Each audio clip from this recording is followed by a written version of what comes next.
കേട്ടുകൊണ്ടേയിരിക്കൂ.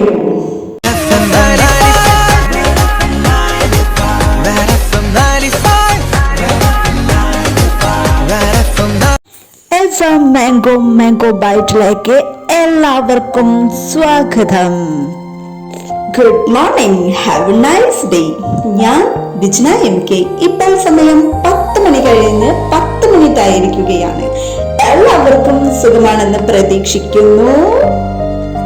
ആദ്യമായി എന്റെ ചാനൽ കാണുന്നവരാണെങ്കിൽ ഒന്ന് സബ്സ്ക്രൈബ് ചെയ്യുക, ബെൽ ബട്ടൺ അമർത്തുക, ഷെയർ ചെയ്യുക, കമന്റ് ചെയ്യുക. നിങ്ങളുടെ വിലയേറിയ അഭിപ്രായമാണ് എന്റെ പ്രചോദനം. അപ്പോൾ ഇന്ന് ഞാൻ നിങ്ങൾക്ക് മുന്നിൽ പറയാൻ വന്നത് നിങ്ങൾക്ക് എല്ലാവർക്കും പരിചയമുള്ള ഒരു മഹത് വ്യക്തിയെ കുറിച്ചാണ്.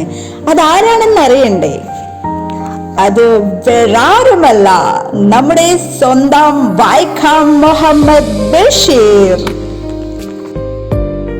ഒന്നും എത്രയാണ് ടീച്ചർ ചോദിച്ച ചോദ്യത്തിന് ഇങ്ങനെ വലിയ ഒന്ന് ഉത്തരം പറഞ്ഞ് നമ്മളെയൊക്കെ പൊട്ടിച്ചിരിപ്പിച്ച നമ്മുടെ സ്വന്തം വൈക്കം മുഹമ്മദ് ബഷീർ.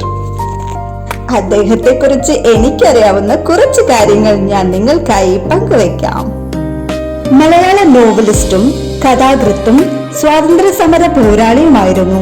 ബേപ്പൂർ സുൽത്താൻ എന്ന അപരനാമത്തിൽ അറിയപ്പെടുന്ന നമ്മുടെ സ്വന്തം വൈക്കം മുഹമ്മദ് ബഷീർ 1908 ജനുവരി 21 കോട്ടയം ജില്ലയിലെ വൈക്കം താലൂക്കിൽ തലയോലപ്പറമ്പ് ഗ്രാമത്തിൽ അദ്ദേഹത്തിന്റെ ജനനം.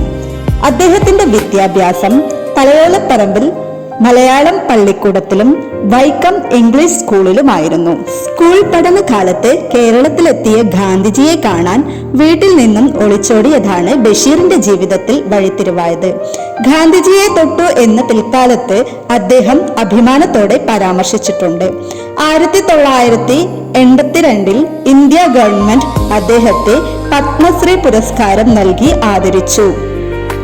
അദ്ദേഹത്തിന്റെ കൃതികൾ 1944 ബാല്യകാല സഖി, 1959 പാത്തുമ്മയുടെ ആട്, 1951 എന്റെ ഉപ്പൂപ്പായ്ക്ക് ഒരാനയുണ്ടായിരുന്നു, 1968 മാന്ത്രിക പൂച്ച, 1943 പ്രേമലേഖനം, 1953 ആനവാരിയും പൊൻകുരിശും, 1951 സ്ഥലത്തെ പ്രധാന ദിവ്യൻ, 1947 ശബ്ദങ്ങൾ, 1965 മതിലുകൾ, 1954 വിശ്വവിഖ്യാതമായ മൂക്ക്, 1977 ഭൂമിയുടെ അവകാശികൾ.